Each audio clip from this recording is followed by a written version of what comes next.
ये रेवाड़ी से हमें ज्वाइन कर रहे हैं, आपका बहुत बहुत स्वागत है।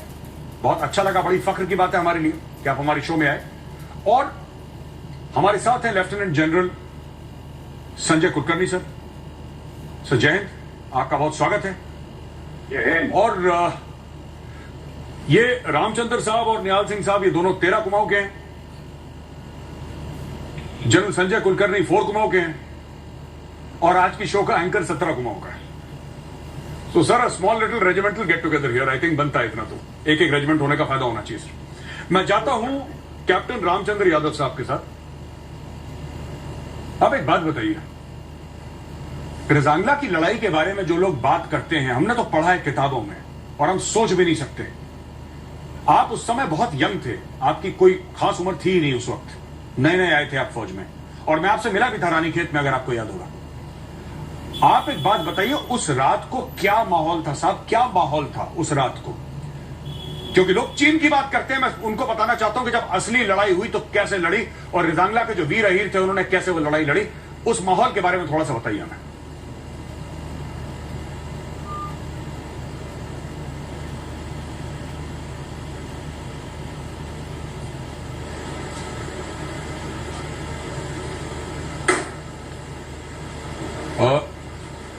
रामचंद्र यादव साहब को शायद हमें आवाज सुनाई नहीं दे रही। मैं जाता हूं हवलदार निहाल सिंह जी के पास। बिल्कुल आवाज सुनाई दे रही है। जी जी जी साहब, बोलिए बोलिए। हाँ हाँ, मेरे को बिल्कुल सुनाई दे रही है। और आज मेरे को बहुत खुशी है कि 2 परमवीर चक्रा बटालियन के भेड़े हो रहे, कप्तान रामचंद्र, हवलदार निहाल सिंह और जनरल साहब, ये दोनों बटालियन के पास परमवीर चक्र पदक है। मैं कप्तान रामचंद्र, गांव मोहनपुर, तहसील बावल, जिला रेवाड़ी का रहने वाला हूं, एक्स 13 कुमाऊं। सन 1962 की लड़ाई आज मैं अपने जुबाने आपको सुना रहा हूं। मैं 57 में भर्ती होकर के राजी होकर रानीखेत चला गया कि बहुत सुंदर नाम है, लेकिन जब वहां गया बारिश हो रही, पहाड़ी और चढ़ने में सांस लेने में दिक्कत आ रही थी। मैंने कहा कि ये रानीखेत कैसा रानीखेत है। लेकिन वहां की ट्रेनिंग जब मैंने ले ली और 9 महीने के बाद में मैं अपने पलटन 13 कुमाऊं में पहुंचा, तो उस टाइम पलटन नागालैंड में थी और वहां भी बहुत से नागाओं को सरेंडर कराया और बड़े बड़े टॉप कमांडर को हमने वहां मारा। उसके बाद पलटन आ गई अंबाला में, और अंबाला में थोड़ा ही दिन रहने के बाद में गोवा ऑपरेशन हुआ, तो गोवा की लड़ाई लड़ी और गोवा के बाद में असल मैदान में आ गए सन 1962। सन 1962 की जब हमारे कमांडिंग ऑफिसर अजय डेंगड़ा साहब ने चार्ली कंपनी को आदेश दिया कि रजांगला हिल पे जाएगी, तो हम ले से आए थे, पूरी रात चले थे और उसके बाद में हम 3:30 बजे त्रिशूल में पहुंचे। तो त्रिशूल उस टाइम एक एयरफील्ड बाजार जैसा था, हवाई जहाज उतर रहे थे, चढ़ रहे थे और दिल बहुत खुश हुआ कि भाई ठीक है, आए हैं यहाँ तो बिल्कुल अमन है। लेकिन जब हम चढ़ाई चढ़ना शुरू किया तो उस टाइम दिल को पता चला कि सांस ही नहीं आ रहा है, लेकिन हिम्मत करके हम दूध दही के खाए हुए हरियाणा के बच्चे और हम 3 घंटे के ऊपर रजांगला में चढ़ गए। रात को जवानों की थोड़ी तबीयत खराब हुई क्योंकि हवा और बर्फ कभी कभी गिर रहा थी। तो नर्सिंग अस्पताल जो हमारे साथ था उसने दवा दे करके और कहा कि साहब सुबह तक ये क्लाइमेट सूट हो जाएगा, और वही हुआ। सुबह जवानों को थोड़ी सी राहत मिली। ड्राई राशन था हमारे पास, कपड़े बिल्कुल नहीं थे सनों के, हम यही के ड्रेस से थे, पैरों में ठंडे बूट, अंकिल जिसको बोलते हैं, राइफल हमारे पास बुल्ट एक्शन जो 2 दफा कॉक करने के बाद तिबारा कॉक होना बहुत मुश्किल है। और सामने दुश्मन चाइनीज। थोड़ा दिन 4 दिन के बाद में हमारे पास मेजर शैतान सिंह पहुंच गए।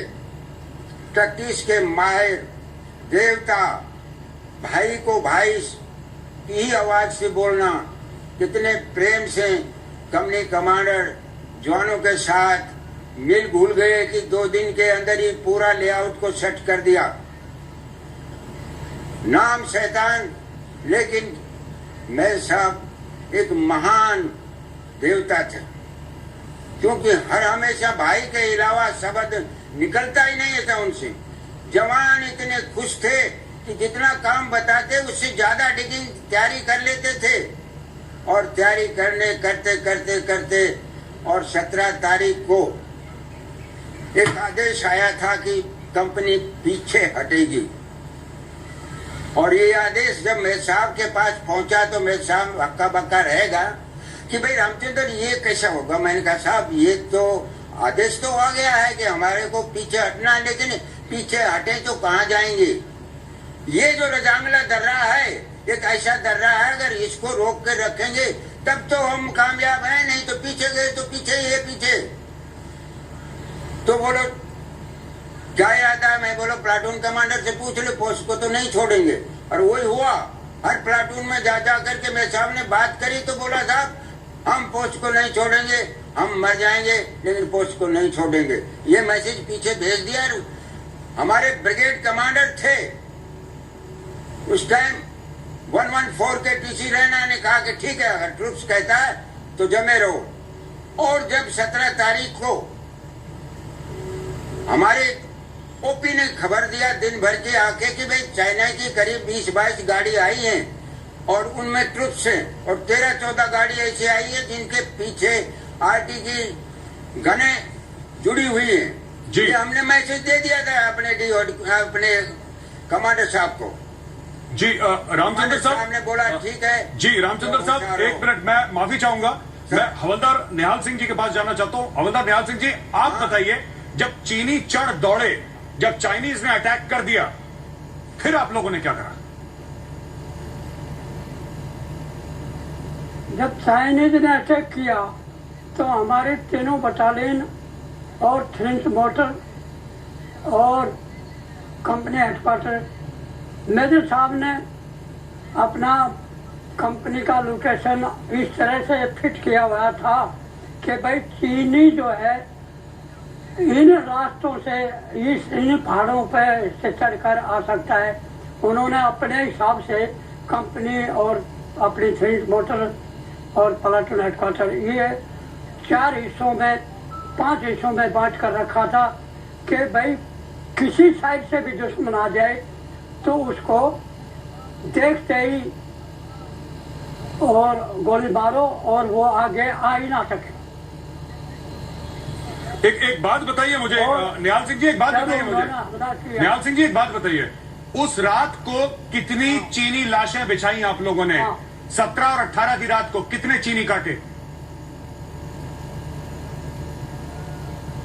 उस रात ने उन्होंने हमला किया, सुबह रात को ही पता चल गया था कि भाई चीन जो है ये मैसेज आ गया था कि भाई हमला होगा।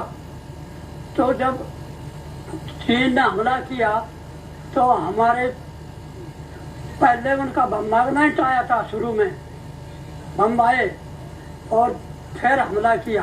बम्बार्डमेंट इतना भारी था कि कोई जगह उन्होंने पहले ही ये रेंजिंग कर रखा था। क्यों, हमारे तो चौलाई यहाँ पर आए थे नेहरू जी के पास और ये भाईचारा का नारा लग चुका था कि भाई हिंदू चीनी भाई भाई। ये धोखा किया और अभी भी बार बार धोखा नहीं हो सकता। ये उस टाइम चौलाई आया और उसने देखा कि हिंदुस्तान नाम मात्र के लिए फौज है और पूरा बॉर्डर करीब 200 काफी कई पहाड़ पर है, कुछ ट्रूप है। जी निहाल सिंह जी, मैं माफी चाहूंगा, मैं आपको यहाँ पे रोक रहा हूँ, टोक रहा हूँ। निहाल सिंह जी माफी चाहूंगा आपसे। मैं जाता हूँ जनरल संजय कुलकर्णी के पास। सर बहुत बड़ा Shaitan Singh is a very well known and we take pride, he inspires. And जैसे वो दोनों कैप्टन रामचंद्र निहाल बात कर रहे हैं, मैं खुद जब उन्होंने 3 घंटे लगे चलने में, मैं तो बाद में उस बाकी को देखने के लिए गया और वहां तक अब गाड़ी जाती है तो मैं गाड़ी में देखने के लिए गया। आज भी वहां पे मोटर बॉम्ब के शेल पड़े हैं, आज भी सीजीआई शीट वैसी की वैसी पड़ी है, आज भी वहां पे आप बाप वायर पड़े हुए देखेंगे।